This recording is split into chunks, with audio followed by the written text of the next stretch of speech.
Si Dionysos était une femme, vous écoutez un nouvel opus du premier podcast dédié aux femmes leaders dans l'univers du vin. Je m'appelle Aurélie Charon-Giguet, je vis dans cet univers depuis plus de 20 ans et je mets ma créativité féminine et relationnelle au service du vin. Mon plaisir, vous faire partager mes rencontres.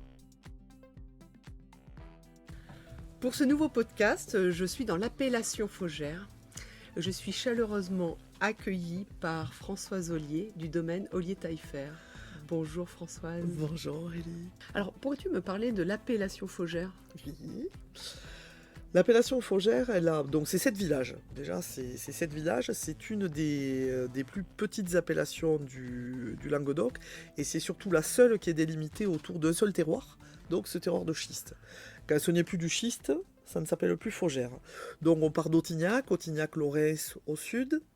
Et on va grimper avec donc Fosse complètement à l'est, Roquessel, Faugère, Cossignes-Joules, Cabrerolle.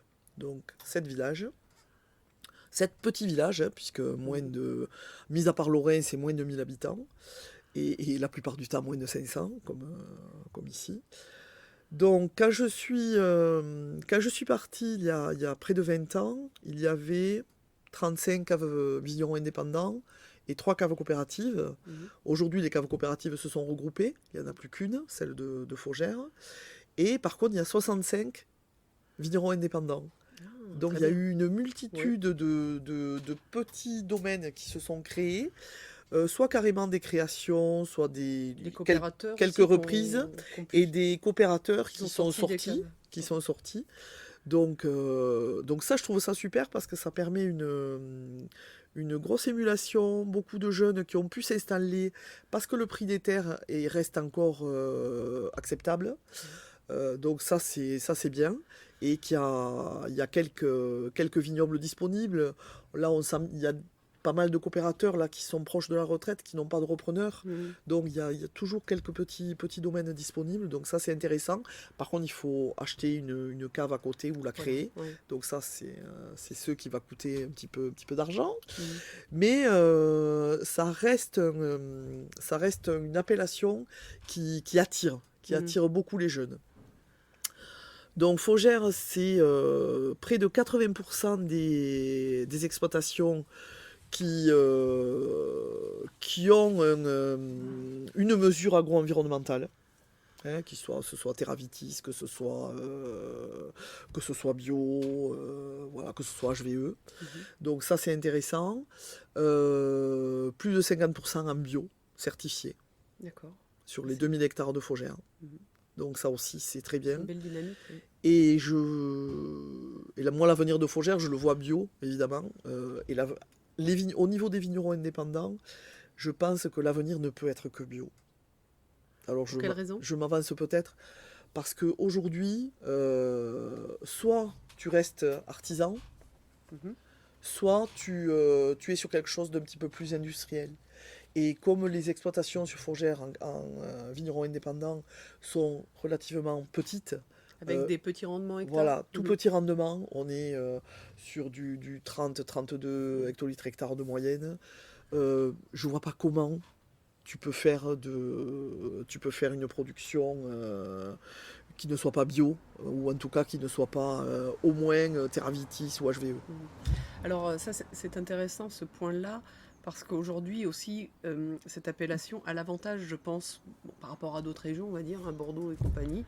Je pense que le terroir, le climat, vous êtes assez privilégié pour initier aussi l'agriculture biologique. Qu'est-ce que tu en penses ? C'est plus facile ici même que 20 km plus bas. Voilà, tout simplement. Ça, on est tout à fait d'accord. Et c'est beaucoup plus facile ici qu'en Bordeaux ou en Bourgogne. On n'a pas le même climat, on a des vents dominants jusqu'à présent, qui étaient quand même des vents dominants du nord, donc qui vont assainir, qui vont assécher beaucoup plus facilement. Donc oui, c'est plus simple. Et puis, mais par contre, on a des coûts de revient qui sont tellement élevés dans nos terroirs où on n'est quand même pas obligé de vendanger à la main, mais il y a quand même beaucoup de parcelles où une machine ne passera jamais, que les coûts de revient explosent. Petit rendement, entre 28 et 35 les grandes années, on est à 300 euros l'hectare dans la plupart des cas, Ouais, ouais, en vendage manuel. ouais, je comprends. Donc quand tu vois que le négoce achète à 220, 230, allez, 250, si vraiment on est sur du bio, ça, il en manque quand même. Oui. Hein. Donc on n'a pas le choix, il faut qu'on valorise au maximum. Donc c'est pour ça aussi qu'il y a 80% des fougères qui sont mises en propriété, qu'on travaille très peu avec le négoce. Et ça, c'est la réalité de l'appellation fougère. Oui. Alors, pour revenir à l'agriculture biologique au domaine Ollier Taillefer, donc a été initié par ton frère en 2001 avec Terravitis. Après, tu parles en 2009 où il y a eu l'agriculture biologique. La conversion. Et la conversion, mais Terravitis ne permettait pas déjà d'être en agriculture biologique. Ça, Alors c'est non, pas aussi simple. Non, en fait, c'est Terravitis. Terravitis nous a quand même permis d'avoir une traçabilité, de prendre des habitudes pour arriver au bio beaucoup plus facilement. C'est un excellent palier entre la culture classique et le bio, et la bio. Et pour quelle raison, en fait, ton frère, en 2001, a décidé de passer au Terravitis Alors, Terravitis, c'était vraiment Terravitis, ça a été initié au niveau de l'appellation. D'accord. Ouais, ça a été vraiment quelque chose qui s'est fait collectivement. On travaillait depuis 99 avec un prof, un de mes anciens profs de Viti du lycée agricole de Montpellier, André Crespi, qui venait très souvent sur l'appellation fougère, qui animait un groupe technique et qui avait mis en place une petite charte qui s'appelait « Culture raisonnée, environnement protégé ». Et ça depuis 1998. Donc on avait travaillé collectivement. Donc quand le label Terravitis a été créé, collectivement on a poussé les vignerons à y rentrer. Du coup, l'appellation fougère a eu un nombre d'adhérents Terravitis assez important, et ça a été plus facile après d'initier la bio, d'amener la bio. Oui. Ce sont les vendanges. C'est mes blancs. C'est tes blancs qui arrivent. Oh, les petites baies qui courent. Le tracteur. C'est mon Vermentino qui passe. Ah voilà, vous l'aurez compris, nous sommes sur une terrasse où on a entendu un coq, des chiens, quelques voitures, des cyclistes également, et puis la benne du Vermentino qui va directement à la cave. Exactement. Ah, moi j'ai hâte de le goûter. Bon, et du coup je t'ai coupé. Je ne sais plus. Tu ne sais plus. Oui, on était Terravitis. Terravitis, donc Terravitis au niveau collectif, qui a amené qui a amené qui a initié les balbutiements de la bio sur Fougères. Alors il y a eu quelques précurseurs, Raymond Roch qui a été le premier bio de Fougères. Après on a commencé à pas mal parler de Didier Barral qui était plus en biodynamie d'ailleurs. Qui était plus en biodynamie et ensuite tout le reste de l'appellation. Donc nous, on a commencé en 2009, mais à part dans la fin des années, entre 2005 et 2010, je pense qu'il y a eu une grosse vague bio. Et puis c'est parti de là. Et il y a une philosophie aussi quand même un peu viscérale, on va dire, de dire je préserve la nature. Je préserve la nature et puis Nous, sincèrement, pour en avoir parlé, c'était préserver la nature, se préserver soi, nous applicateurs, et nous qui amenons énormément de monde dans les vignes, pouvoir rentrer dans les vignes tout de suite. Voilà, ne pas avoir des produits nocifs et pouvoir amener du monde dans les vignes rapidement. On ne peut pas faire de l'onotourisme, montrer un vignoble, parler terroir, amener du monde dans nos paysages, nos vignobles magnifiques, et rien faire à ce niveau-là. Après, il y a toujours eu des habitudes Ici, chez nous, en tout cas, le vignoble n'était jamais désherbé en plein. Mon père a toujours travaillé avec un chenillard. On a toujours, après... Je veux dire, ce qui est venu après le cheval, ça a été le chenillard. Ouais. Vive le Seille-Chamond. Non, mais quand il y a des pentes comme ça, tu peux C'est pas, sûr. tu Ouais. peux pas travailler différemment. Mhm. Donc, il y avait des habitudes Mhm. de travail du sol depuis D'accord. toujours. Ouais. Donc, ça n'a pas été une révolution, mais c'était bien. Et nos clients ont été ravis. Nos clients ont été ravis. Très bien. C'est vrai que quand même sur le bio, enfin là c'est une parenthèse, hein, il y a beaucoup de consommation de carburant Ouais. au détriment de... Ouais, mais tu vois, voilà. la confusion sexuelle. La confusion sexuelle qui... c'est pas un gros mot, hein. Mhm. Non, on l'accepte. D'ailleurs, ça serait bien qu'on nous on le mette en pleine pour les moustiques. Voilà, nous c'est quelque chose c'est pareil, qui a été initié au niveau collectif, hein, sur l'appellation fourgère, mais on traite quasiment plus le verre de la grappe. Mm. Bon, et ça, c'est avec nos petites mimines et nos petits pieds, hein, qu'on va le poser. Oui. C'est, donc, non, il y a aussi des choses qui sont super intéressantes et pas... La confusion sexuelle, hein, ce sont des phéromones, des phéromones. Qui viennent attirer le mâle vers ailleurs, et parce que du coup, il sait qu'il ne trouvera pas sa femelle. Voilà, donc, exactement. il vient C'est- plus. Hein. Exactement, c'est ça. J'ai C'est ça. résumé. C'est un résumé. Très bien. Alors, le domaine Ollier de Taillefer fait partie des vinifilles grâce à ta position au sein du domaine. Mhm. Tu es vigneronne. Mhm. Peux-tu me parler des vinifilles et de l'importance de cette association? Ah, les vinifilles depuis 12 ans maintenant, c'est avant tout un groupe d'amis. C'est devenu un groupe d'amis, puisqu'à la base, on se connaissait quasiment pas. On se connaissait un petit peu, on s'était croisés, mais on se connaissait pas toutes. Et il émane de ce groupe une énergie qui est absolument géniale. Et ça nous permet, c'est vraiment des bulles d'oxygène. Nos réunions sont des petites bulles de bonheur et d'oxygène. Alors, on bosse. Hein, on bosse énormément ensemble, que ce soit au niveau technique, au niveau formation, au niveau... Là, on est en train d'organiser un salon. En fait, tous les 2 ans, on fait un salon à Béziers, à l'école hôtelière. Oui. Et là, cette année, c'est l'année où on sort.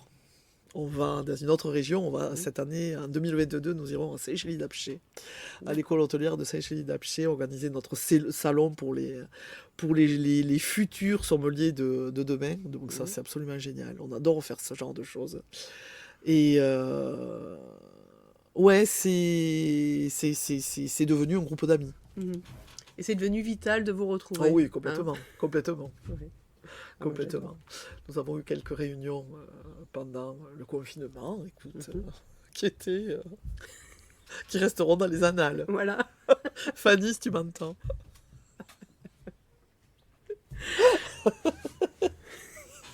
Voilà. Super.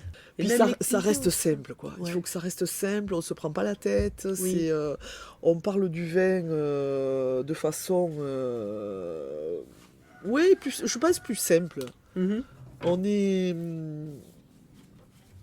je sais pas. Il y a une façon peut-être moins compliquée de parler du vin que les hommes. Je sais pas. Et en fait, ça dépend des hommes et ça dépend sans doute des femmes aussi. Mais nous, en tout cas, on s'est bien trouvés. Oui. Je pense Ben, qu'on vous êtes toutes différentes, hein, plus. Hein, Oui, vous avez bah oui. des personnalités tellement différentes. Et c'est peut-être ça aussi la magie des choses. C'est Ouais. que bah, ça matche bien et que vous savez apporter Ouais. vos talents respectifs, en fait. Oui, c'est au ça. groupe. Chacune apporte ce qu'elle peut, Mhm. avec le temps qu'elle a, mais il faut apporter. Si tu veux, il n'y a pas une vinifille qui ne fait rien. Oui. Ah ouais. C'est ça aussi la force du groupe. Chacune est active. Hein. Ouais. Alors j'aime à dire que les femmes ont marqué notre époque. Ces 20 dernières années qu'ont-elles apporté à l'univers du vin? Qu'ont-elles apporté le fait que nous soyons nombreuses aujourd'hui dans l'univers du vin, en tout cas dans cette région, parce que c'est pas vrai partout, mais dans cette région nous sommes très nombreuses. Je pense qu'on parle du vin peut-être de façon un petit peu plus décomplexée, moins technique. Mhm. Donc ça, je trouve ça intéressant. J'ai l'impression qu'en tant que femme aussi, on va plus travailler vers les jeunes. On va plus travailler, travailler avec la formation. Hein, la formation des jeunes, la transmission. Mhm. Il me semble que c'est plus fluide, c'est plus facile D'accord. quand on est femme. Je Mhm. pense que ça, peut-être qu'on l'a apporté, effectivement. Mhm. Françoise, as-tu un rituel? Ah, un thé vert le matin. Ton ressourcement, c'est quoi? Vers quoi tu vas pour faire un break, te ressourcer, Alors, t'inspirer? un petit tour de vélo ou un bon bouquin. Un bon polar, voilà, là. T'évader dans l'imaginaire, la Ouais, lecture? ouais, ouais, ouais. Ça, je lis beaucoup. Je lis beaucoup et tu vois là, là c'est mon spot lecture. Alors Françoise me montre des bains soleil magnifiques avec une vue sublime sur une petite colline de chênes verts. C'est superbe. Exactement. Et une petite vigne un petit peu au loin. Alors, as-tu un secret de femme à nous partager? Ah, l'eau d'Avenne.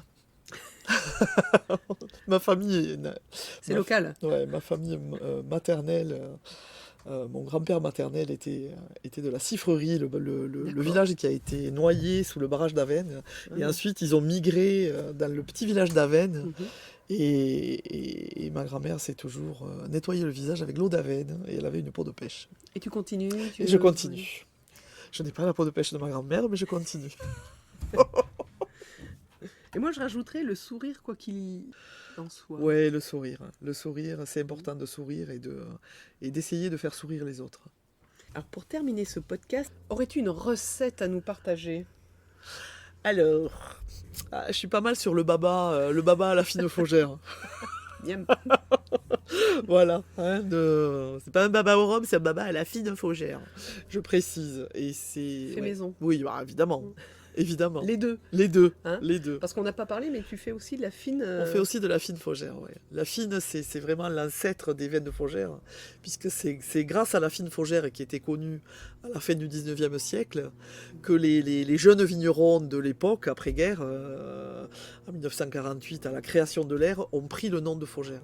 C'est parce que cette fine était connue que le nom de fougère a été pris pour l'appellation. Au niveau de la distillation, c'est une double distillation. Ouais, comme un cognac. Comme un Donc cognac, c'est hein. une double distillation. On sépare le cœur des têtes et des Ouais. queues et on redistille une seconde fois et ça donne des choses absolument merveilleuses. On a un bouilleur qui est installé à Autignac, l'atelier du bouilleur, Martial Berthaud, qui travaille super bien. Et ensuite, on est sur des élevages de 5 ans minimum. Mhm. Et nous, on a choisi de l'élever plus de 10 ans parce qu'on trouve que ça amène quand même beaucoup plus de rondeur. Donc là, on est sur la 2006, on est sur un élevage de 12 ans. D'accord. C'est XO. C'est, Et au niveau du bois, c'est chouette.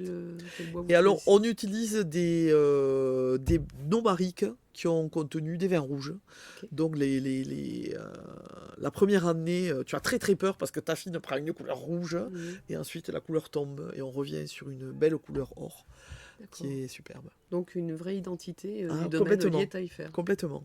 Et chaque vigneron distille son lot de vin. Donc c'est vraiment... nous, on a choisi de distiller toutes les lits fines, comme on ne produit que du fougère.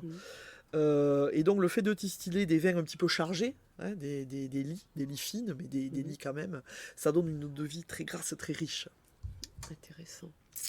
À bon entendeur de spiritueux, bienvenue.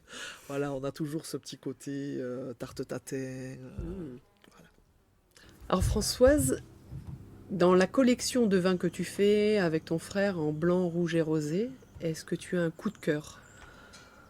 Bah écoute, puisqu'on vient de rentrer le Vermentino, parlons du blanc. Le fougère blanc est super Ouais. rare. L'Allegro? Là, le cuvée Allegro. La J'adore. cuvée Allegro. Mhm.